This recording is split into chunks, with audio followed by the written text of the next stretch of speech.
Hi ಎಲ್ರಿಗೂ ನಮಸ್ಕಾರ. Welcome back to my channel. ನಾನು ಶ್ರುತಿ. ಎಲ್ಲರೂ ಹೇಗಿದ್ದೀರಾ? ಐ ಹೋಪ್ ಎಲ್ಲರೂ ಚೆನ್ನಾಗಿದ್ದೀರಾ ಅಂತ ಅಂದ್ಕೊತೀನಿ. ನಾನು ಕೂಡ ತುಂಬಾ ಚೆನ್ನಾಗಿದ್ದೀನಿ. ಇದು ಶುಕ್ರವಾರದ ವ್ಲಾಗ್ ಆಗಿರುತ್ತೆ. ಜೊತೆಗೆ ಇವತ್ತು ಯಕ್ಷಿತ್ ಫಸ್ಟ್ ಡೇ ಸ್ಕೂಲ್. ಹಾಗೆ ನಾನು ಯಕ್ಷಿತ್ನ ಸ್ಕೂಲಿಗೆ ಸೇರಿಸ್ತೀನಿ ಅಂತ ಮಿನಿ ವ್ಲಾಗಲ್ಲಿ ಶೇರ್ ಮಾಡ್ಕೊಂಡಿದ್ದಾದಮೇಲೆ ತುಂಬ ಜನ ನನಗೆ ಕ್ವಶನ್ ಮಾಡಿದ್ರಿ, ಯಾಕೆ ಇಷ್ಟು ಬೇಗ ಸ್ಕೂಲಿಗೆ ಸೇರಿಸ್ತಾ ಇದ್ದೀರಾ, ಜೊತೆಗೆ ಎಷ್ಟು ವರ್ಷ ಅವನಿಗೆ ಯಾವ ಕ್ಲಾಸಿಗೆಲ್ಲ ಅಡ್ಮಿಷನ್ ಮಾಡಿಸ್ತಿದ್ದೀರಾ ಅಂತ. ಅದೆಲ್ಲದಕ್ಕೂ ಕೂಡ ನಾನು ಈ ಒಂದು ವ್ಲಾಗಲ್ಲಿ ಆನ್ಸರ್ ಮಾಡ್ತೀನಿ. ಬನ್ನಿ ಇವತ್ತಿನ ವ್ಲಾಗ್ನ ಸ್ಟಾರ್ಟ್ ಮಾಡೋಣ. ಅದಕ್ಕಿಂತ ಮುಂಚೆ ಇನ್ನೂ ಯಾರೆಲ್ಲ ನನ್ನ ಚಾನಲ್ನ ಸಬ್ಸ್ಕ್ರೈಬ್ ಮಾಡ್ಕೊಂಡಿಲ್ಲ, ಪ್ಲೀಸ್ ಸಬ್ಸ್ಕ್ರೈಬ್ ಮಾಡಿಕೊಂಡು ನೋಡಿ. ಈ ಒಂದು ವ್ಲಾಗ್ ಇಷ್ಟ ಆದರೆ ಪ್ಲೀಸ್ ಲೈಕ್, ಶೇರ್ ಆ್ಯಂಡ್ ನಿಮ್ಮ ಅನಿಸಿಕೆ ಅಭಿಪ್ರಾಯಗಳನ್ನ ನನಗೆ ಕಮೆಂಟ್ ಮೂಲಕ ತಿಳಿಸಿ. ಬನ್ನಿ ಇವತ್ತಿನ ವ್ಲಾಗ್ನ ಸ್ಟಾರ್ಟ್ ಮಾಡೋಣ. ಬೆಳಗ್ಗೆ ಬೇಗ ಎದ್ದಿದ್ದೀನಿ, ತಿಂಡಿ ಪ್ರಿಪೇರ್ ಮಾಡಬೇಕು. ಹಾಗಾಗಿ ಇವತ್ತು ನಾನು ಆಲ್ರೆಡಿ ಪ್ರಿಪೇರ್ ಆಗಿದೆ ಏನು ತಿಂಡಿ ಮಾಡಬೇಕು ಅಂತ. ಚಪಾತಿ, ಅದ್ರ ಜೊತೆಗೆ ಬದನೆಕಾಯಿ ಎಣ್ಗಾಯಿ ಮತ್ತು ಸ್ವಲ್ಪ ಕ್ಯಾಪ್ಸಿಕಮ್ ಇತ್ತು, ಅದನ್ನು ಹಾಕ್ಬಿಟ್ಟು ಪಲ್ಯನೂ ಮಾಡೋಣ ಅಂತ ಹೇಳಿಬಿಟ್ಟು ಮೊದಲಿಗೆ ನಾನಿಲ್ಲಿ ಚಪಾತಿ ಹಿಟ್ಟನ್ನು ರೆಡಿ ಮಾಡ್ಕೊಬಿಡೋಣ ಅಂತ ಹೇಳಿ ರೆಡಿ ಮಾಡ್ಕೊತಾ ಇದ್ದೀನಿ. ನಾನು ಯಾವಾಗಲೂ ನಾರ್ಮಲಿ ಫ್ರೆಶ್ ಆಗಿ ಆವಾಗಲೇ ಹಿಟ್ಟನ್ನು ಕಲಸಿ ರೆಡಿ ಮಾಡ್ಕೊತೀನಿ. ಮುಂಚಿತವಾಗೆಲ್ಲ ಕಲಸಿ ಇಟ್ಕೊಳ್ಳಲ್ಲ. ಎಲ್ಲವೋ ಒಂದೊಂದು ಟೈಮು ರೇರ್ ಆ ಥರ ಮಾಡ್ಕೊಳ್ಳೋದು ನಾನು. ಇವಾಗ ಏನಾದರೂ ಜಾಸ್ತಿ ಕಲಿಸ್ಬಿಟ್ಟು ಉಳ್ಕೊಬಿಟ್ಟಿದ್ರೆ ಅದನ್ನು ನೈಟಿಗೆ ಯೂಸ್ ಮಾಡ್ಕೊತೀನಿ, ಆ ಥರ ಮಾಡ್ಕೊತೀನಿ. ಆಲ್ಮೋಸ್ಟ್ ಮಾರ್ನಿಂಗ್ ಟೈಮಲ್ಲಿ ನಾನು ಫ್ರೆಶ್ಶಾಗಿ ಕಲಸಿ ಇಟ್ಕೊತೀನಿ ಹಿಟ್ಟನ್ನು. ಹಿಟ್ಟೆಲ್ಲ ಕಲಸಿದಾದ್ಮೇಲೆ ಇಲ್ಲಿ ನಾನು ಬದನೆಕಾಯಿ ಎಣ್ಗಾಯಿ ಮಾಡೋದಕ್ಕೆ ಅಂತ ಅಂದ್ಬಿಟ್ಟು ಮಸಾಲ ಎಲ್ಲನೂ ಕೂಡ ರೆಡಿ ಮಾಡ್ಕೊತಾ ಇದ್ದೀನಿ. ಬದನೆಕಾಯಿ ಎಣ್ಗಾಯಿ ಮಾಡೋದಕ್ಕೆ ಏನೇನು ಬೇಕೋ ಅದೆಲ್ಲನೂ ಕೂಡ ಕಟ್ ಮಾಡಿ ರೆಡಿ ಮಾಡ್ಕೊತಾ ಇದ್ದೀನಿ. ಹಾಗೆ ನಾನಿಲ್ಲಿ ಬದನೆಕಾಯಿ ಎಣ್ಗಾಯಿ ಹೇಗೆ ಮಾಡ್ತೀನಿ ಅಂತ ಅಂದ್ಬಿಟ್ಟು ನಿಮಗೆ ರೆಸಿಪಿನೂ ಕೂಡ ಶೇರ್ ಮಾಡ್ತೀನಿ. ಬುಂಡು ಬದನೆಕಾಯಿ ಆಗಿರೋದ್ರಿಂದ ಕಟ್ ಮಾಡ್ತೇನೆ ಹಾಗೇನೂ ಮಾಡ್ಕೋಬೋದು. ನಾನಿಲ್ಲಿ ಕಟ್ ಮಾಡಿಕೊಂಡು ಮಾಡ್ಕೊತಾ ಇದ್ದೀನಿ. ನನಗೇನೋ ಆ ಥರ ಇದ್ದರೆ ಇವನ್ ಆನಂದ್ಗೂ ಕೂಡ ಅಷ್ಟು ಇಷ್ಟ ಆಗಲ್ಲ, ಹಂಗಾಗಿ ನಾನಿಲ್ಲಿ ಕಟ್ ಮಾಡಿಕೊಂಡು ಮಾಡ್ಕೊತಾ ಇದ್ದೀನಿ. ಇಲ್ಲಿ ನಾನು ಮಸಾಲೆನ ರೆಡಿ ಮಾಡ್ಕೊತಾ ಇದ್ದೀನಿ. ಇದಕ್ಕೆ ನಾನು ಸ್ವಲ್ಪ ಕೊತ್ತಂಬರಿ ಸೊಪ್ಪು, ಹಸಿಮೆಣ್ಸಿಕಾಯಿ, ಪುದೀನೂ ಹಾಕ್ಕೋಬೋದು. ಇರಲಿಲ್ಲ ಹಾಗಾಗಿ ಹಾಕ್ಕೊಂಡಿಲ್ಲ. ನಾನಿಲ್ಲಿ ಕಾಯಿ ತುರಿ, ಈರುಳ್ಳಿ, ಟೊಮೆಟೊ, ಚಕ್ಕೆ, ಲವಂಗ, ಮೆಣಸು, ಶುಂಠಿ, ಬೆಳ್ಳುಳ್ಳಿ. ಆ್ಯಕ್ಚುಲಿ ಹೇಳಬೇಕಂತಂದರೆ ಶುಂಠಿ ಮತ್ತು ಬೆಳ್ಳುಳ್ಳಿ ಇರಲಿಲ್ಲ, ಹಂಗಾಗಿ ಖಾಲಿ ಆಗಿಬಿಟ್ಟಿತ್ತು ಅಂತ ಹೇಳಿ ಶುಂಠಿ ಬೆಳ್ಳುಳ್ಳಿ ಪೇಸ್ಟ್ ಇತ್ತು ಅಂತ ಅದನ್ನೇ ಹಾಕ್ಕೊಂಡಿದ್ದೀನಿ. ಇಲ್ಲ ಅಂತಂದರೆ ಜಜ್ಜಿಬಿಟ್ಟು ಹಾಕ್ಕೊಂಡ್ರೇ ಚೆನ್ನಾಗಿರುತ್ತೆ ಒಗ್ಗರಣೆಗೆ. ನಾರ್ಮಲಿ ನಾನು ಹಂಗೆ ಹಾಕ್ಕೊಂಡ್ರೇ ಇಷ್ಟ ಆಗುತ್ತೆ ನನಗೆ. ಈ ಥರ ಫ್ರೈ ಏನಾದರೂ ಮಾಡಿದರೆ ಇಲ್ಲ ಗ್ರೇವಿ ಟೈಪ್ ಏನಾದರೂ ಮಾಡಿದರೆ ನಾನು ಶುಂಠಿ ಬೆಳ್ಳುಳ್ಳಿನ ಜಜ್ಜಿಬಿಟ್ಟೆ ಹಾಕ್ಕೊತೀನಿ. ರುಬ್ಬೋದಕ್ಕೆಲ್ಲ ಹಾಕ್ಕೊಳ್ಳಲ್ಲ, ಅಷ್ಟು ಚೆನ್ನಾಗಿರಲ್ಲ ಅಂತ ಹೇಳಿಬಿಟ್ಟು ಜಜ್ಜಿಬಿಟ್ಟು ಹಾಕ್ಕೊಂಡ್ರೆ ಚೆನ್ನಾಗಿರುತ್ತೆ ಅಂತ ಹೇಳಿ. ಸೊ ಇರಲಿಲ್ಲ ಅಂತ ಹೇಳಿ ನಾನು ಶುಂಠಿ ಬೆಳ್ಳುಳ್ಳಿ ಪೇಸ್ಟನ್ನೇ ಹಾಕ್ಕೊಂಡಿದ್ದೀನಿ ಇನ್ನೇನು ಮಾಡೋದು ಅಂತ ಹೇಳಿ. ಹಾಗೆ ಇದಕ್ಕೆ ನಾನು ಸ್ವಲ್ಪ ಕಡಲೆ ಬೀಜನೂ ಕೂಡ ಹಾಕ್ಕೊತಾ ಇದ್ದೀನಿ. ನಾರ್ಮಲಿ ಎಲ್ಲರೂ ಕೂಡ ಅದೇ ಥರನೇ ಮಾಡೋದು. ಬದನೆಕಾಯಿ ಎಣ್ಗಾಯಿ ಮಾಡಿದ್ರೆ ಕಡಲೆ ಬೀಜ ಆ್ಯಡ್ ಮಾಡೇ ಮಾಡ್ತಾರೆ, ಟೇಸ್ಟ್ ಅಂತೂ ಸಕ್ಕತ್ತಾಗಿರುತ್ತೆ ಅಂತ ಹೇಳಿ. ನಾನು ನಾರ್ಮಲಿ ಇಲ್ಲಿ ಮಟನ್ ಸಾಂಬಾರು ಮತ್ತು ಚಿಕನ್ ಸಾಂಬಾರು ಮಾಡಿದರೆ ಏನು ಮಸಾಲ ಯೂಸ್ ಮಾಡ್ತಾರೋ ಅದೇ ಮಸಾಲಾನೇ ಯೂಸ್ ಮಾಡ್ತಾ ಇರೋದು. ಸ್ವಲ್ಪ ಕಡಲೆ ಬೀಜನ ಆ್ಯಡ್ ಮಾಡ್ಕೊಂಡಿದ್ದೀನಿ ಅಷ್ಟೇ. ಇದ್ರ ಜೊತೆಗೆ ನಾನು ಸಾಂಬಾರು ಪೌಡ್ರನ್ನು ಕೂಡ ಹಾಕ್ಕೊತೀನಿ. ಇವಾಗ ಚಿಕನ್ ಮಟನ್ ಮಾಡೋದಕ್ಕೆ ಸಾಂಬಾರು ಇರುತ್ತಲ್ಲ, ಆ ಸಾಂಬಾರು ಪೌಡರ್ನೇ ಹಾಕ್ಕೊಂಡು ಮಾಡ್ಕೊಳ್ಳೋದು. ಆ ಥರ ಮಾಡ್ಕೊಂಡ್ರೇ ಮಸಾಲ ಚೆನ್ನಾಗಿ ಬರೋದು, ಚೆನ್ನಾಗಿರುತ್ತೆ. ಹಂಗಾಗಿ ಬದನೆಕಾಯಿ ಎಣ್ಗಾಯಿ ನಾನು ಈ ಥರ ಮಾಡ್ಕೊತೀನಿ. ಎಲ್ಲ ಐಟಮ್ಗಳನ್ನೂ ಕೂಡ ರೆಡಿ ಮಾಡಿಕೊಂಡು ನಾನು ಇಲ್ಲಿ ಮಿಕ್ಸಿ ಜಾರ್ಗೆ ಹಾಕ್ಕೊಂಡು ಇದಕ್ಕೆ ಸ್ವಲ್ಪ ನೀರನ್ನು ಹಾಕ್ಕೊಂಡು ನುಣ್ಣಗೆ ರುಬ್ಕೊತಾ ಇದ್ದೀನಿ. ಇದು ಸ್ವಲ್ಪ ನುಣ್ಣಗೆ ರುಬ್ಕೊಂಡಿದ್ದಾದಮೇಲೆ ಇದಕ್ಕೆ ನಾನು ಸಾಂಬಾರು ಪೌಡರ್ನ ಹಾಕ್ಕೊತಾ ಇದ್ದೀನಿ. ಆವಾಗಲೇ ಹೇಳಿದ್ನಲ್ಲ ನಾನು ಚಿಕನ್ ಸಾಂಬಾರು ಮತ್ತು ಮಟನ್ ಸಾಂಬಾರು ಮಾಡೋದಕ್ಕೆ ಯೂಸ್ ಮಾಡ್ತೀವಲ್ಲ, ಆ ಸಾಂಬಾರು ಪೌಡರ್ನ ಹಾಕ್ಕೊತಾ ಇದ್ದೀನಿ. ಇಲ್ಲಿ 2-3 ಟೇಬಲ್ ಸ್ಪೂನಷ್ಟು ನಾನಿಲ್ಲಿ ಸಾಂಬಾರು ಪೌಡರ್ನ ಹಾಕ್ಕೊಂಡು ನುಣ್ಣಗೆ ರುಬ್ಬಿ ಎತ್ತಿಟ್ಕೊಂಡಿದ್ದೀನಿ. ಈ ಥರ ಆಗುತ್ತೆ ಮಸಾಲ ಎಲ್ಲ ರುಬ್ಕೊಂಡಿದ್ದಾದಮೇಲೆ ನಾನಿಲ್ಲಿ ಒಗ್ಗರಣೆ ಹಾಕೋದಕ್ಕೆ ಅಂತ ಹೇಳಿ ಸ್ಟವ್ನ ಹಚ್ಕೊಂಡು ಅದಕ್ಕೆ ಒಂದು ಬಾಣಲಿನ ಇಟ್ಬಿಟ್ಟು ಇದಕ್ಕೆ ನಾನು ಸ್ವಲ್ಪ ಎಣ್ಣೆನ ಹಾಕ್ಕೊತಾ ಇದ್ದೀನಿ. ಎಣ್ಣೆ ಸ್ವಲ್ಪ ಜಾಸ್ತಿನೇ ಹಾಕ್ಕೋಬೇಕು, ಯಾಕೆ ಅಂತಂದರೆ ಬದನೆಕಾಯಿ ಎಣ್ಗಾಯಿ ಅಂತ ಹೇಳಿರೋದ್ರಿಂದ ಬದನೆಕಾಯಿ ಎಣ್ಗಾಯಿಗೆ ಸ್ವಲ್ಪ ಎಣ್ಣೆ ಜಾಸ್ತಿನೇ ಇರಬೇಕು ಅಂತ ಹೇಳ್ತೀನಿ. ಹಾಗಾಗಿ ಅದು ಚೆನ್ನಾಗಿ ಏನಪ್ಪ ಎಣ್ಣೆನಲ್ಲಿ ಬೆಂದರೆ ಟೇಸ್ಟು ಸಕ್ಕತ್ತಾಗಿರುತ್ತೆ ಬದನೆಕಾಯಿ. ಹಾಗಾಗಿ ನಾನಿಲ್ಲಿ ಸ್ವಲ್ಪ ಜಾಸ್ತಿನೇ ಹಾಕ್ಕೊಂಡಿದ್ದೀನಿ ಎಣ್ಣೆನ. ಒಂದು 3-4 ಟೇಬಲ್ ಸ್ಪೂನಷ್ಟು ಆಯಿಲ್ನ ಹಾಕ್ಕೊಂಡಿರೋದು ನಾನಿಲ್ಲಿ. ಹಾಕ್ಕೊಂಡಿದ್ದಾದಮೇಲೆ ಅದಕ್ಕೆ ನಾನಿಲ್ಲಿ ಒಂದು ಈರುಳ್ಳಿನ ಕಟ್ ಮಾಡಿ ಹಾಕ್ಕೊಂಡು ಈರುಳ್ಳಿ ಚೆನ್ನಾಗಿ ಫ್ರೈ ಆದಮೇಲೆ ಬದನೆಕಾಯಿನೂ ಕೂಡ ಹಾಕ್ಕೊತಾ ಇದ್ದೀನಿ ನಾನಿಲ್ಲಿ. ಬದನೆಕಾಯಿನ ಹಾಕ್ಕೊಂಡಿದ್ದಾದಮೇಲೆ ಇದನ್ನು ಆಯಿಲ್ನಲ್ಲಿ ಚೆನ್ನಾಗಿ ಫ್ರೈ ಮಾಡಬೇಕು. ಅದ್ರ ಜೊತೆಗೆ ರುಚಿಗೆ ಎಷ್ಟು ಉಪ್ಪು ಬೇಕೋ ಅಷ್ಟು ಉಪ್ಪನ್ನು ಕೂಡ ನಾನಿಲ್ಲಿ ಆ್ಯಡ್ ಮಾಡ್ಕೊತಾ ಇದ್ದೀನಿ. ಅದು ಬದನೆಕಾಯಿ ಚೆನ್ನಾಗಿ ಉಪ್ಪನ್ನು ಹಿಡಿಬೇಕು, ಹಾಗಾಗಿ ನಾನಿಲ್ಲಿ ಫ್ರೈ ಮಾಡೋ ಟೈಮಲ್ಲೇ ಉಪ್ಪನ್ನು ಕೂಡ ಹಾಕ್ಕೊಂಡು ಅದು ಚೆನ್ನಾಗಿ ಸ್ವಲ್ಪ ಫ್ರೈ ಆದಮೇಲೆ ನಾನಿಲ್ಲಿ ರುಬ್ಬಿಟ್ಕೊಂಡಿರೋ ಮಸಾಲಾನ ಹಾಕ್ಕೊತಾ ಇದ್ದೀನಿ. ಇದನ್ನು ಹಾಕ್ಕೊಂಡು ಚೆನ್ನಾಗಿ ಮಿಕ್ಸ್ ಮಾಡಿಕೊಂಡು ಅದಾಗಿದ್ಮೇಲೆ ಬದನೆಕಾಯಿ ಬೇಯೋದಕ್ಕೆ ಎಷ್ಟು ನೀರು ಬೇಕೋ ಅಷ್ಟು ನೀರನ್ನು ಹಾಕ್ಕೊಂಡು ಮಸಾಲಾನ ಚೆನ್ನಾಗಿ ಒಂದು 1/4 ಗಂಟೆ ಆದರೂ ಕೂಡ ಬೇಯಿಸ್ಕೋಬೇಕು. ಅವಾಗವಾಗ ತವ ಕಚ್ಚಿಬಿಡುತ್ತೆ. ಯಾಕೆ ಅಂತಂದರೆ ಕಡಲೆ ಬೀಜ ಹಾಕಿರ್ತೀವಲ್ವ, ಹಾಗಾಗಿ ಅವಾಗವಾಗ ತಿರುಗ್ಕೊತಾ ಇರಬೇಕು. ಒಂದು 10 ನಿಮಿಷ ಬೇಯಿಸ್ಕೊಂಡ್ರೆ ಅದು ರೆಡಿ ಆಗುತ್ತೆ. ಅದಾಗಿದ್ಮೇಲೆ ನಾನಿಲ್ಲಿ ಕ್ಯಾಪ್ಸಿಕಮ್ ಪಲ್ಯನೂ ಕೂಡ ರೆಡಿ ಮಾಡ್ಕೊತಾ ಇದ್ದೀನಿ. ಇಲ್ಲಿ ಒಂದು ಬಾಣಲಿಗೆ ನಾನು ಸ್ವಲ್ಪ ಎಣ್ಣೆ ಹಾಕ್ಕೊಂಡಿದ್ದೀನಿ. ಕಡಲೆಬೇಳೆ, ಸಾಸಿವೆ, ಕರ್ಬೇವಿನ ಸೊಪ್ಪು, ಈರುಳ್ಳಿ ಇಷ್ಟನ್ನು ಹಾಕ್ಕೊಂಡು ಚೆನ್ನಾಗಿ ಫ್ರೈ ಮಾಡ್ಕೋಬೇಕು. ಕ್ಯಾಪ್ಸಿಕಮ್ ಪಲ್ಯನೂ ಅಷ್ಟೇ ನನಗೆ ತುಂಬಾ ಇಷ್ಟ ಆಗುತ್ತೆ, ಹಾಗಾಗಿ ಅದನ್ನು ಕೂಡ ರೆಡಿ ಮಾಡ್ಕೊತಾ ಇದ್ದೀನಿ. ಒಂದೇ ಒಂದು ಕ್ಯಾಪ್ಸಿಕಮ್ ಇತ್ತು, ಸರಿ ಇನ್ನೇನು ಮಾಡೋದು. ಬದನೆಕಾಯಿ ಎಣ್ಗಾಯಿ ಅಂತಂದರೆ 2 ಟೈಮ್ಗೆ 3 ಜನಕ್ಕೂ ಕೂಡ ಸಾಕಾಗಲ್ಲ ಅಂತ ಹೇಳಿ ನಾನಿಲ್ಲಿ ಅದನ್ನು ಕೂಡ ಸ್ವಲ್ಪ ಮಾಡ್ಕೊಳ್ಳೋಣ ಅಂತ ಹೇಳಿ ಮಾಡ್ಕೊತಾ ಇದ್ದೀನಿ. ಅದು ಹಾಕಿದ್ಮೇಲೆ ನಾನಿಲ್ಲಿ ಒಂದು ಟೊಮೆಟೊನ ಕಟ್ ಮಾಡಿ ಹಾಕ್ಕೊಂಡು ಅದು ಕೂಡ ಚೆನ್ನಾಗಿ ಫ್ರೈ ಆದಮೇಲೆ ಇಲ್ಲಿ ನಾನು ಕ್ಯಾಪ್ಸಿಕಮ್ನ ಕಟ್ ಮಾಡ್ಕೊಂಡಿದ್ನಲ್ಲ ಅದನ್ನು ಕೂಡ ಹಾಕ್ಕೊತಾ ಇದ್ದೀನಿ. ಅದನ್ನು ಹಾಕ್ಕೊಂಡು ಚೆನ್ನಾಗಿ ನೀಟಾಗಿ ಮಿಕ್ಸ್ ಮಾಡಿಕೊಂಡು ಇದಕ್ಕೆ ನಾನು ರುಚಿಗೆ ತಕ್ಕಷ್ಟು ಉಪ್ಪನ್ನು ಹಾಕ್ಕೊತಾ ಇದ್ದೀನಿ.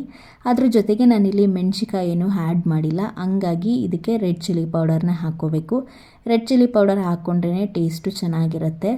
ರೆಡ್ ಚಿಲ್ಲಿ ಪೌಡರು ಮತ್ತು ರುಚಿಗೆ ತಕ್ಕಷ್ಟು ಉಪ್ಪನ್ನು ಹಾಕಿ ಚೆನ್ನಾಗಿ ತಿರುಗಿಸಿ ಅದಕ್ಕೆ ಸ್ವಲ್ಪ ನೀರನ್ನು ಹಾಕಿ ಒಂದು 10 ನಿಮಿಷ ಬೇಯಿಸ್ಕೊಂಡ್ರೆ ಸಾಕು. ಕ್ಯಾಪ್ಸಿಕಮ್ ಬೇಗ ಬೆಂದೋಗ್ಬಿಡುತ್ತೆ. ಕೊನೆಯಲ್ಲಿ ಸ್ವಲ್ಪ ಕೊತ್ತಂಬರಿ ಸೊಪ್ಪನ್ನ ಹಾಕ್ಕೊಂಡ್ರೆ ಕ್ಯಾಪ್ಸಿಕಮ್ ಪಲ್ಯ ಕೂಡ ರೆಡಿ ಆಗುತ್ತೆ. ಅದಾಗಿದ್ಮೇಲೆ ನಾನಿಲ್ಲಿ ಫೈನಲಾಗಿ ಚಪಾತಿನ ರೆಡಿ ಮಾಡ್ಕೊತಾ ಇದ್ದೀನಿ. ಯಕ್ಷಿತ್ ನೋಡಿ ಹೆಂಗೆ ಆಡ್ತಾ ಇದ್ದಾನೆ ಅಂತ. ಆನಂದ್ ಸ್ನಾನಕ್ಕೆ ಹೋಗಿರ್ತಾರಲ್ಲ, ಆ ಟೈಮಲ್ಲಿ ನನ್ನನ್ನು ಬಿಡೋದೇ ಇಲ್ಲ, ಇದೇ ಥರನೇ ಹಿಂಸೆ ಕೊಡೋದು ಅವನು. ನಾರ್ಮಲಿ ನಾನು ಯಾವಾಗಲೂ ಅಷ್ಟೇ ಒಂದೇ ಥರ ಪಲ್ಯ ಮಾಡ್ಕೊಳ್ಳೋದು.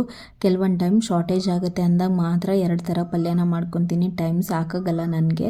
ಅದರಲ್ಲೂ ಯಕ್ಷಿತ್ ಏನಾದರೂ ಬೇಗ ಎದ್ಬಿಟ್ರಂತೂ ಈ ಥರ ತುಂಬ ಹಿಂಸೆ ಕೊಡ್ತಿರ್ತೇನೆ. ಆ ಟೈಮಲ್ಲಿ ನನಗೆ ಅಡುಗೆ ಮಾಡಿಕೊಂಡು ಅವನೂ ನೋಡ್ಕೊಳ್ಳೋದಕ್ಕೆ ಕಷ್ಟ ಆಗುತ್ತೆ.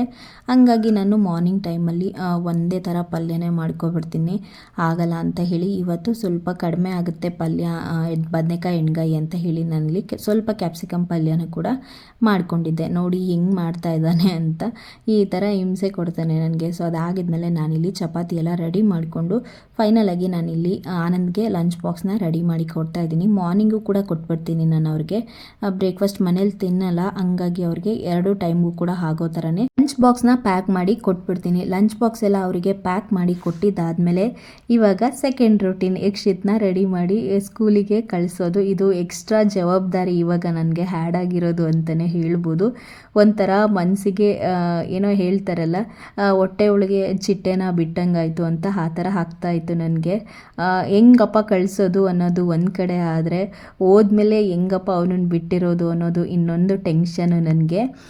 ಚಪಾತಿ ಎಲ್ಲ ಅವನಿಗೆ ಅಂತ ಹೇಳಿ ರೆಡಿ ಮಾಡಿಬಿಟ್ಟು ಈ ಥರ ಸಣ್ಣದಾಗಿ ಪೀಸ್ ಮಾಡಿ ಹಾಕಿಬಿಟ್ಟು ಅದ್ರ ಜೊತೆಗೆ ಸ್ವಲ್ಪ ದಾಳಿಂಬೆ ಹಣ್ಣು ಕೂಡ ಹಾಕಿದ್ದೀನಿ. ಇಲ್ಲಿ ನಾನು ಯಕ್ಷಿತ್ಗೆ ಅಂತ ಹೇಳಿ ಒಂದು ಬಾಟಲು, ಹಾಗೆ ಎಕ್ಸ್ಟ್ರಾ ಒಂದು ನ್ಯಾಪ್ಕಿನ್ ಆಗಿರ್ಬೋದು, ಅವನಿಗೆ ಒಂದು ಜೊತೆ ಬಟ್ಟೆ, ಡೈಪರು ಎಲ್ಲನೂ ಕೂಡ ಕೊಟ್ಟು ಕಳಿಸ್ತಾ ಇದ್ದೀನಿ. ಫಸ್ಟ್ ಡೇ ಅಲ್ವಾ, ನನಗೆ ಒಂಥರ ಟೆನ್ಷನ್ ಆಗ್ತಾಯಿತ್ತು, ಏನು ಮಾಡೋದಪ್ಪ, ಏನು ಅವನನ್ನು ಬಿಟ್ಟು ಹೆಂಗಿರೋದು, ಮತ್ತು ಅಲ್ಲಿ ಹೋದ್ಮೇಲೆ ಅವನು ಒಂದು ಕಡೆ ಕೂತ್ಕೊಳ್ಳಲ್ಲ, ಹೆಂಗಿರ್ತಾನೋ ಏನೋ ಅನ್ನೋ ಟೆನ್ಷನ್ ಕೂಡ ನನಗೆ ತುಂಬಾ ಇತ್ತು. ಅದೇ ಗಾಬರಿನಲ್ಲೇ ಎಲ್ಲನೂ ರೆಡಿ ಮಾಡ್ತಾಯಿದ್ದೀನಿ ನಾನಿಲ್ಲಿ. ಅವ್ನಿಗೆ ಹೆಂಗಿದ್ರೆ ಸ್ವಲ್ಪ ಹಠ ಮಾಡೋದು ಜಾಸ್ತಿ. ಅವನು ಏನು ಕೇಳ್ತಾನೋ ಅದನ್ನು ಆಗಲೇ ಕೊಟ್ಬಿಡ್ಬೇಕು, ಇಲ್ಲ ಅಂತಂದರೆ ಅಳೋದು ಜಾಸ್ತಿ, ಆ ಥರ ಮಾಡ್ತಾನೆ. ಅದೇ ಟೆನ್ಷನಲ್ಲೇ ಇದ್ದೆ ನಾನು. ಹಾಗೆ ಅವನಿಗೆ ಲಂಚ್ ಬಾಕ್ಸ್ ಎಲ್ಲ ಪ್ಯಾಕ್ ಮಾಡಿದ್ದು ಆದಮೇಲೆ ಹಾಗೆ ಸ್ನಾನಕ್ಕೂ ಕೂಡ ಕರ್ಕೊಂಡೋಗಿ ರೆಡಿ ಮಾಡಿಬಿಡೋಣ ಅಂತ ಹೇಳಿ ಅದನ್ನು ಕೂಡ ಬಟ್ಟೆಗಳನ್ನೆಲ್ಲನೂ ಕೂಡ ಎತ್ತಿ ಇಟ್ಬಿಟ್ಟು ನಾನಿಲ್ಲಿ ಸ್ನಾನ ಮಾಡಿಸ್ಕೊಂಡು ಬಂದು ಅವನಿಗೆ ರೆಡಿ ಮಾಡೋಣ ಅಂತ ಹೇಳ್ಬಿಟ್ಟು ರೆಡಿ ಮಾಡ್ತಾಯಿದ್ದೀನಿ. ಹಿಂದಿನ ದಿನವೇ ನಾನು ಅವನಿಗೆ ಯೂನಿಫಾರ್ಮ್ ಎಲ್ಲ ಈಸ್ಕೊಂಡು ಬಂದಿದ್ದೆ ಹೋಗಿ. ಆ್ಯಕ್ಚುಲಿ ಅವತ್ತು ಫ್ರೈಡೇ ಆಗಿದ್ದರಿಂದ ನಂಗೆ ಗೊತ್ತಿರಲಿಲ್ಲ ಫ್ರೈಡೇ ಕಲರ್ ಡ್ರೆಸ್ ಅಂತೆ. ಸರಿ ಆಯಿತು, ಫಸ್ಟ್ ಡೇ ಅಲ್ವಾ ಹೋಗಲಿ ಅಂತ ಅಂದ್ಬಿಟ್ಟು ನಾನು ಸುಮ್ಮನೆ ಅದೇ. ನಂಗೆ ಅಲ್ಲಿ ಹೋದ್ಮೇಲೆ ಹೇಳಿದ್ರು ಅವರು ಕಲರ್ ಡ್ರೆಸ್ಸು ಅಂತ ಹೇಳ್ಬಿಟ್ಟು. ಅವತ್ತೇ ಫಸ್ಟ್ ಅಲ್ವಾ ಕಳಿಸ್ತಾ ಇದ್ದಿದ್ದು. ನಾರ್ಮಲಿ ವೆಡ್ನೆಸ್ಡೇ ಕಲರ್ ಡ್ರೆಸ್ ಇರುತ್ತೆ, ಬಟ್ ಇವರು Friday weekly 2 days colour dress ಇರುತ್ತೆ ಇವರಿಗೆ. ನಂಗೆ ಗೊತ್ತಿರಲಿಲ್ಲ, ಹಾಕ್ಬಿಟ್ಟು ಕಳಿಸಿದ್ದೆ. ಆಮೇಲೆ ಅವ್ರು ಹೇಳಿದ್ರು, ಇಲ್ಲ ಪರವಾಗಿಲ್ಲ ಇರಲಿ ಬಿಡಿ, ಇವತ್ತು ನೆಕ್ಸ್ಟ್ ವೀಕಿಂದ ಮಾಮೂಲಿ ಕಲರ್ ಡ್ರೆಸ್ ಹಾಕ್ಬಿಟ್ಟು ಕಳಿಸಿ ಅಂತ ಹೇಳಿದ್ರು. ಆಮೇಲೆ ಅವನಿಗೆ ಸ್ಕೂಲ್ ಟೈಮಿಂಗ್ಸ್ ಇರೋದು 9:30 to 1. ನಾನು ಫಸ್ಟ್ ಡೇ ಕಳಿಸ್ತಾ ಇರೋದ್ರಿಂದ ಬೇಗ ಕರ್ಕೊಂಡು ಬರೋಣ ಅಂತ ಹೇಳಿದ್ದೆ. ಅವರು ಅದನ್ನೇ ಹೇಳಿದ್ದು, ಇವಾಗ ಮಕ್ಕಳು ಬೇಗ ಒಂದೇ ಕಡೆ ಕೂತಿದ್ದ ಕಡೆ ಎಲ್ಲ ಕೂತ್ಕೊಳ್ಳಲ್ವ, ಮತ್ತು ಅಷ್ಟು ಗ್ಯಾಪು ಮನೆಯವ್ರನ್ನ ಮಿಸ್ ಮಾಡ್ಕೊಳ್ಳೋದು ಆ ಥರ ಎಲ್ಲ ಮಾಡ್ತಾ ಇರ್ತಾರೆ. ಸೊ ಹಾಗಾಗಿ ಒಂದು 3 to 4 ಡೇಸ್ ನೀವು ಬೇಗನೆ ಬಂದು ಕರ್ಕೊಂಡೋಗಿ, ಅದಾಗಿದ್ಮೇಲೆ ಬೇಕು ಅಂದರೆ ನೀವು 1 ಗಂಟೆವರೆಗೂ ಬಿಡಿ ಅಂತ ಹೇಳಿದರು. ನಾನು ಸರಿ ಅಂತ ಅಂದ್ಬಿಟ್ಟು ಅವನಿಗೆ ಸ್ವಲ್ಪ ಕೋಲ್ಡು ಮತ್ತು ಕಾಫ್ ಎಲ್ಲ ಕಡಿಮೆ ಆಗಿತ್ತು ಆಲ್ಮೋಸ್ಟು. ಸೊ ಹಂಗಾಗಿ ಪರವಾಗಿಲ್ಲ ಇರಲಿ, ಫಸ್ಟ್ ಡೇ ಅಲ್ವಾ ಬೇಗನೆ ಕರ್ಕೊಂಡು ಬರೋಣ ಅಂತ ಹೇಳಿಬಿಟ್ಟು ನಾನು ಸರಿ ಅಂತ ಅವನನ್ನು ರೆಡಿ ಮಾಡಿದೆ. ಅವನು ಕೂಡ ತುಂಬಾ ಇಷ್ಟಪಟ್ಟು ರೆಡಿ ಆಗ್ತಾ ಇದ್ದ. ಹಾಗೆ ಅವನಿಗೆ ಬ್ಲ್ಯಾಕ್ ಶೂಸ್ ಹೇಳಿದರು, ಬಟ್ ನಮಗೆ ಟೈಮ್ ಇರಲಿಲ್ಲ ತರೋದಕ್ಕೆ ಅಂತ ಹೇಳಿಬಿಟ್ಟು 1 ಡೇ ಅಲ್ವಾ ಸರಿ ಅದನ್ನೇ ಹಾಕ್ಬಿಟ್ಟು ಕಳಿಸು ಅಂತ ಹೇಳಿದರು. ನಾನು ನಾರ್ಮಲಿ ಮನೆಯಲ್ಲಿ ಇದ್ದಿದ್ದು ಸಾಕ್ಸು ಮತ್ತು ಶೂಸ್ನ ಹಾಕ್ಬಿಟ್ಟು ಕಳಿಸ್ದೆ. ಸರಿ ಅದೇ ಇರಲಿ ಅಂತ ಹೇಳ್ಬಿಟ್ಟು ಯೂನಿಫಾರ್ಮ್ ಹಾಕಿದ್ಮೇಲೆ ಶೂಸ್ ಇಲ್ಲ ಅಂತಂದರೆ ಅಷ್ಟು ಚೆನ್ನಾಗಿ ಕಾಣಲ್ವಲ್ಲ, ಹಂಗಾಗಿ ಅದೇ ಇರಲಿ ಅಂತ ಹೇಳಿಬಿಟ್ಟು ನಾನು ಮನೇಲಿ ಇದ್ದು ಶೂ ಮತ್ತು ಸಾಕ್ಸ್ನೇ ಹಾಕಿದ್ದೀನಿ. ಎಲ್ಲ ರೆಡಿ ಆಯಿತು. ಅವನಿಗೆ ರೆಡಿ ಮಾಡಿದೆ. ನನಗಂತೂ ಸಿಕ್ಕಾಪಟ್ಟೆ ಖುಷಿ ಆಗ್ತಾಯಿತ್ತು, ನನ್ನ ಮಗ ಇಷ್ಟು ಬೇಗ ಸ್ಕೂಲಿಗೆ ಹೋಗೋ ಥರ ಆಗ್ಬಿಟ್ನಾ ಅಂತ. ಅದು ಗೊತ್ತಿರುತ್ತೆ ಎಲ್ಲ ತಾಯಂದಿರಿಗೂ ಕೂಡ, ಅದೊಂಥರ ಎಕ್ಸೈಟ್ಮೆಂಟು ಮಕ್ಕಳನ್ನ ಸ್ಕೂಲಿಗೆ ರೆಡಿ ಮಾಡಿ ಕಳಿಸೋದು ಅದೆಲ್ಲ. ನಾವು ಯಾವಾಗಲೂ ಕೂಡ ಈ ಥರ ನಮ್ಮ ಮಕ್ಕಳನ್ನ ರೆಡಿ ಮಾಡಬೇಕಂದ್ರೆ ನಮ್ಗೆ ಯಾವಾಗಲೂ ನಮ್ಮ ಬಾಲ್ಯನೇ ನೆನಪಾಗ್ತಾ ಇರುತ್ತೆ. ನಾವು ಈ ಥರ ಇದ್ದಾಗ ಹಿಂಗೆ ಹೋಗ್ತಾ ಇದ್ವಿ, ಹಿಂಗೆ ಮಾಡ್ತಾ ಇದ್ವಿ ಅಂತ ಅನ್ನೋದು. ಸೊ ನಾನು ಕೂಡ ಅದನ್ನೇ ನೆನಪು ಮಾಡ್ಕೊತಾ ಇದ್ದೆ. ಹಾಗೆ ಅದೇ ಎಲ್ಲನೂ ರೆಡಿ ಮಾಡಿದ್ದಾದಮೇಲೆ ಅವನಿಗೆ ಇಲ್ಲಿ ಹಿಂದಿನ ದಿನ ಅಕ್ಷರಾಭ್ಯಾಸ ಮಾಡಿಸ್ಕೊಂಡು ಕರ್ಕೊಂಡು ಬಂದಿದ್ವಲ್ಲ, ಆವಾಗ ಅವರು ಪುರೋಹಿತರು ಹೇಳಿದರು ನೆಕ್ಸ್ಟ್ ಡೇಗೂ ಕೂಡ ಸ್ನಾನ ಎಲ್ಲ ಮಾಡಿಸಿದ್ದಾದಮೇಲೆ ಅವರು ಅಕ್ಷತೆ ಕಾಳನ್ನ ಕೊಟ್ಟಿರ್ತಾರೆ, ಅದನ್ನು ತಲೆ ಮೇಲೆ ಹಾಕ್ಬಿಟ್ಟು ಮತ್ತೆ ಮಗು ಕೈಯಲ್ಲಿ ಅಕ್ಷರನ ಬರೆಸಿ ಅಂತ ಹೇಳ್ಬಿಟ್ಟು ಬರೆಸಿ ಅಂತ ಹೇಳಿದರು. ಸೊ ಅದೇ ರೀತಿಯಾಗಿ ನಾನಿಲ್ಲಿ ಅವನಿಗೆ ಸ್ನಾನ ಎಲ್ಲ ಮಾಡಿಸಿ ರೆಡಿ ಮಾಡಿಸಿದ್ದಾದಮೇಲೆ ಇಲ್ಲಿ ಅಕ್ಷರಾಭ್ಯಾಸನ ಮಾಡಿಸ್ತಾ ಇದ್ದೀನಿ. ಮತ್ತು ಅವನಿಗೆ ಇನ್ನೊಂದು ಸರಿ ಬರ್ಸೋಣ ಅಂತ ಹೇಳಿಬಿಟ್ಟು ಸ್ಲೇಟ್ ಇಟ್ಕೊಂಡು ಮತ್ತು ಚಾಕ್ ಪೀಸ್ ಇಟ್ಕೊಂಡು ಬರೆಸ್ತಾ ಇದ್ದೀನಿ ಅವನಿಗೆ.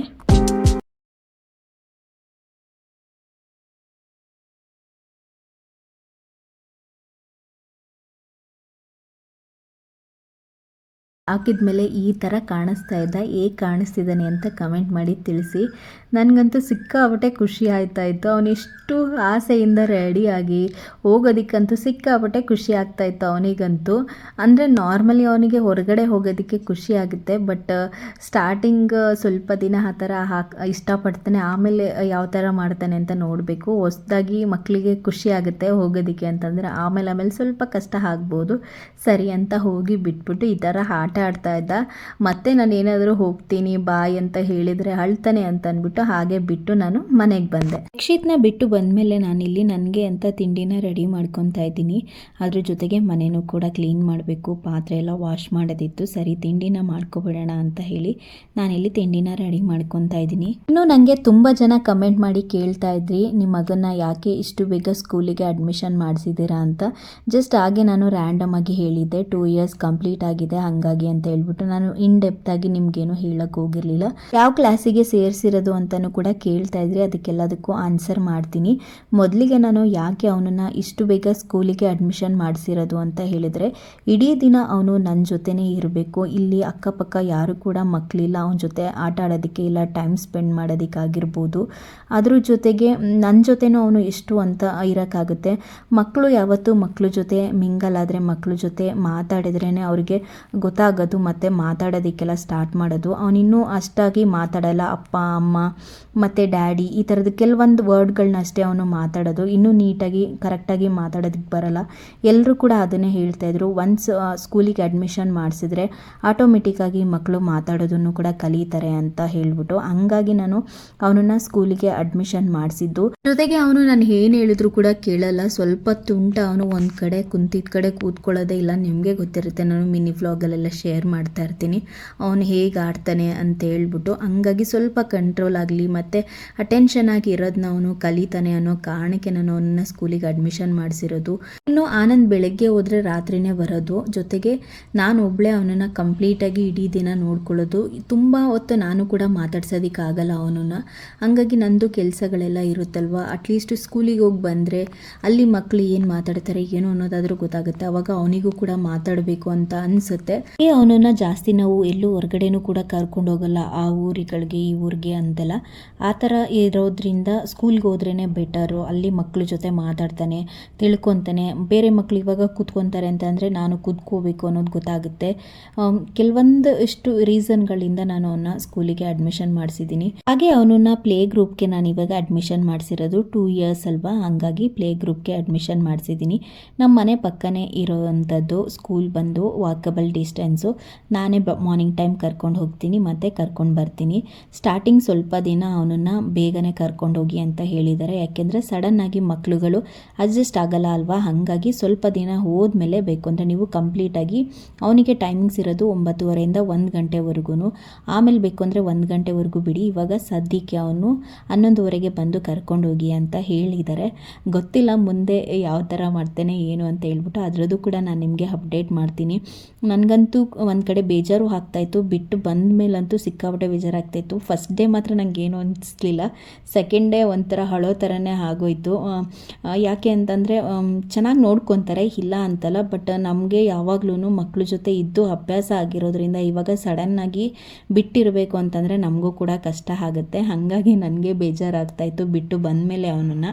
ಇನ್ನೂ ಕೆಲವರು ಇರ್ತಾರೆ, ಹೇಗಪ್ಪ ಅಂತಂದರೆ ಮಕ್ಕಳು ಏನಾದರೂ ಮಾತಾಡಿಲ್ಲ ಅಂತಂದರೆ ಯಾಕೆ ಮಾತಾಡ್ತಿಲ್ಲ ಅಂತ 108 ಜನ 106 ಪ್ರಶ್ನೆ ಕೇಳ್ತಾರೆ. ಬಟ್ ಮಕ್ಳುಗಳು ಯಾವಾಗ ಮಾತಾಡಬೇಕೋ ಆ ಟೈಮಲ್ಲೇ ಮಾತಾಡೋದು. ನಾವೇನು ಮಕ್ಳುಗಳಿಗೆ ಫೋರ್ಸ್ಫುಲಿ ಏನು ಹೇಳ್ಕೊಡೋಕ್ಕಾಗಲ್ಲ, ಮಾತಾಡಿ ಅಂದ್ಬಿಟ್ಟು. ನಾವು ಎಷ್ಟು ಮಾತಾಡ್ಸೋಕ್ಕಾಗುತ್ತೋ ಅಷ್ಟೇ ಮಾತಾಡ್ಸೋಕ್ಕಾಗೋದು. ಅದು ಮಕ್ಕಳು ಬೈ ನೇಚರ್ ಅವರಿಗೆ ಬರಬೇಕು ಅದು ಮಾತುಗಳು, ಅದೆಲ್ಲ ನಾವು ಹೇಳ್ಕೊಟ್ರು ಕೂಡ. ಕೆಲವರು ಆ ಥರ ಎಲ್ಲ ಇದು ಮಾಡ್ತಾರೆ, ಯಾಕಿನ್ನೂ ಮಾತಾಡ್ತಾ ಇಲ್ಲ ಹಾಗೆ ಹೀಗೆ ಅಂತ. ಕೆಲವರಂತೂ ಕಂಪೇರ್ ಮಾಡಿ ಮಾತಾಡ್ತಾರೆ, ಆ ಮಗು ಚೆನ್ನಾಗಿ ಮಾತಾಡುತ್ತೆ, ಈ ಮಗು ಚೆನ್ನಾಗಿ ಮಾತಾಡುತ್ತೆ, ನಿನ್ನ ಮಗು ಯಾಕೆ ಮಾತಾಡ್ತಾ ಇಲ್ಲ ಅಂತೆಲ್ಲ. ಅವಾಗ ನನಗಂತೂ ತುಂಬಾ ಬೇಜಾರಾಗುತ್ತೆ. ಬಟ್ ನಾನು ಅದಕ್ಕೆಲ್ಲ ತಲೆನೇ ಕೆಡಿಸ್ಕೊಳ್ಳಲ್ಲ, ನಾನು ಅದನ್ನೆಲ್ಲ ಇಗ್ನೋರ್ ಮಾಡಿಬಿಡ್ತೀನಿ. ನಮ್ಮ ಮಕ್ಕಳೇನು ಅಂತ ನಮಗೆ ಗೊತ್ತಿರುತ್ತೆ, ಬೇರೆಯವ್ರ ಬಗ್ಗೆ ನಾನು ತಲೆ ಕೆಡಿಸ್ಕೊಳ್ಳೋದಕ್ಕೆ ಹೋಗಲ್ಲ, ಬೇರೆಯವ್ರ ಮಾತಿ ಕಿವಿನೂ ಕೂಡ ಕೊಡೋದಿಲ್ಲ ನಾನು. ನಾವು ಹೇಗೆ ನಮ್ಮ ಮಕ್ಕಳನ್ನ ನೋಡ್ಕೋಬೇಕು ಸಾಕಬೇಕು ಅನ್ನೋದು ನಮಗೆ ಚೆನ್ನಾಗಿ ಗೊತ್ತಿರುತ್ತೆ. ಯಾರೋ ಏನೋ ಹೇಳ್ತಾರೆ ಅಂತ ಅದಕ್ಕೆಲ್ಲ ತಲೆ ಕೆಡಿಸ್ಕೊಳ್ಳೋಕೆ ಹೋಗ್ಬಾರ್ದು. ನಾನು ಅದನ್ನೆಲ್ಲ ಇಗ್ನೋರ್ ಮಾಡ್ತೀನಿ. ಯಾವಾಗ ಮಾತಾಡಬೇಕು ಮಕ್ಕಳು ಅದೇ ಟೈಮಿಗೆ ಮಾತಾಡೋ ಅಂಥದ್ದು. ಅದನ್ನು ಮಕ್ಕಳಿಗೆ ನಾವು ಫೋರ್ಸ್ಫುಲಿ ಏನು ಹೇಳ್ಕೊಡೋದಕ್ಕಾಗಲ್ಲ, ಮಾತಾಡಿ ಅಂತೆಲ್ಲ ಹೇಳ್ಬಿಟ್ಟು. ಇನ್ನೊಂದೇನಪ್ಪ ಅಂತಂದರೆ ಇಡೀ ದಿನ ನನ್ನ ಜೊತೆನೇ ಇರ್ತಾನೆ, ಜೊತೆಗೆ ಹೊರಗಡೆ ಯಾರು ಮಕ್ಕಳುಗಳಿಲ್ಲ ಮಾತಾಡ್ಸೋದಕ್ಕೆ ಅಂತ. ನಾನು ಕೂಡ ತುಂಬಾ ಮಾತಾಡಿಸ್ತೀನಿ, ಅವನು ರಿಯಾಕ್ಟ್ ಮಾಡದೇ ಇರಲಿ ಮಾತಾಡಿಸ್ತೀನಿ. But at the end of the time ಅವರೇ ಮಾತಾಡಬೇಕಲ್ವಾ, ಸೊ ಆ ಥರನೂ ಇರುತ್ತೆ. ನಾನು ಎಲ್ಲ ಕೆಲಸನೂ ಮುಗಿಸಿ ಹೋಗೋಣ ಅಂತ ಅಂದ್ಕೊತಾ ಇದ್ದೆ. ಅಷ್ಟರಲ್ಲಿ ಅವರೇ ಕಾಲ್ ಮಾಡಿದರು. ಸ್ವಲ್ಪ ಬಟ್ಟೆಗಳನ್ನೆಲ್ಲನೂ ಕೂಡ ವಾಶ್ ಮಾಡೋಕ್ಕೂ ಇಟ್ಟಿದ್ದೆ, ಅಡುಗೆ ಮನೆ ಮತ್ತು ಮನೆ ಎಲ್ಲನೂ ಕ್ಲೀನ್ ಮಾಡಿಬಿಟ್ಟು ಅವರೇ ಕಾಲ್ ಮಾಡಿದ್ರು, ಈ ಥರ ಅಳ್ತಿದ್ದಾನೆ ಬಂದು ಕರ್ಕೊಂಡೋಗಿ ಅಂತ ಹೇಳ್ಬಿಟ್ಟು. ಸರಿ ಹೋಗಿ ಕರ್ಕೊಂಡು ಬರೋಣ ಅಂತ ಹೇಳ್ಬಿಟ್ಟು ಹೋಗಿ ಕರ್ಕೊಂಡು ಬಂದು ಶೂಸು ಮತ್ತು ಸಾಕ್ಸು ಅದನ್ನೆಲ್ಲನೂ ತೆಗೆದುಬಿಟ್ಟು ಬಟ್ಟೆ ಎಲ್ಲನೂ ಚೇಂಜ್ ಮಾಡಿ ಕೈ ಕಾಲೆಲ್ಲ ತೊಳೆದು ಇವಾಗ ಏನೇನು ತಿಂದಿದ್ದಾನೆ ಇಲ್ಲ ಅಂತ ಅದನ್ನು ಕೂಡ ನೋಡ್ತಾ ಇದ್ದೆ, ಎಷ್ಟು ತಿನ್ಕೊಂಡು ಬಂದಿದ್ದಾನೆ ಏನು ಅಂತ. ಬೇಗನೆ ಬಂದಿದ್ನಲ್ವಾ, ಹಾಗಾಗಿ ಬಾಕ್ಸಿಗೆ ಏನು ಕೊಟ್ಟಿದ್ದೆ ಅದಂತ ಏನೂ ತಿಂದಿಲ್ಲ ಎಲ್ಲ ಅವನು, ಅದನ್ನೇ ಕೊಟ್ಟಿದ್ದೆ ತಿಂತಾ ಕುಂತಿರು ಅಂತ ಹೇಳ್ಬಿಟ್ಟು ಅವನಿಗೆ ಬಟ್ಟೆ ಎಲ್ಲನೂ ಚೇಂಜ್ ಮಾಡಿ. ನನಗಂತೂ ಎಷ್ಟೊತ್ತಿಗೆ ನೋಡ್ತೀನೋ ಅನ್ನೋ ಥರ ಆಗ್ತಾಯಿತ್ತು. ಸೊ ಅವ್ರಿಗೆ ಕಾಲ್ ಮಾಡಿ ತಕ್ಷಣವೇ ಹೋಗಿ ಕರ್ಕೊಂಡು ಬಂದೆ ಸರಿ ಅಂತ ಹೇಳ್ಬಿಟ್ಟು. ನಾನು ನಿಮಗೆ ಮುಂದೆ ಅಪ್ಡೇಟ್ ಮಾಡ್ತೀನಿ ಅವನ ರೊಟೀನ್ ಹೇಗಿದೆ, ಮತ್ತು ಅವನು ಸ್ಕೂಲಿಗೆ ಹೋಗಿ ಸ್ಟಾರ್ಟ್ ಮಾಡಿದ್ಮೇಲೆ ನನ್ನ ರೊಟೀನ್ ಹೇಗಿದೆ ಅನ್ನೋದೆಲ್ಲನೂ ಕೂಡ ನಿಮ್ಮ ಜೊತೆ ಮುಂದಿನ ವ್ಲಾಗ್ಗಳಲ್ಲಿ ಶೇರ್ ಮಾಡ್ಕೊತೀನಿ. ಆಮೇಲೆ ಅವ್ರು ಹೇಳ್ತಾ ಇದ್ರು, ಫಸ್ಟೇ ಕಳಿಸಿದ್ದಲ್ವ ಸ್ಕೂಲಿಗೆ ನಾನು, ಒಂದು ಕಡೆ ಕೂತ್ಕೋತಾನೆ ಇರಲಿಲ್ವಂತೆ, ಎಲ್ಲ ಮಕ್ಕಳು ಕ್ಲಾಸಲ್ಲಿ ಕೂತ್ಕೊಂಡಿದ್ರೆ ಇವನು ಪಾಡಿಗೆ ಓಡಾಡ್ತಾ ಇದ್ದ ಅಂತೆಲ್ಲ ಹೇಳ್ತಾ ಇದ್ರು.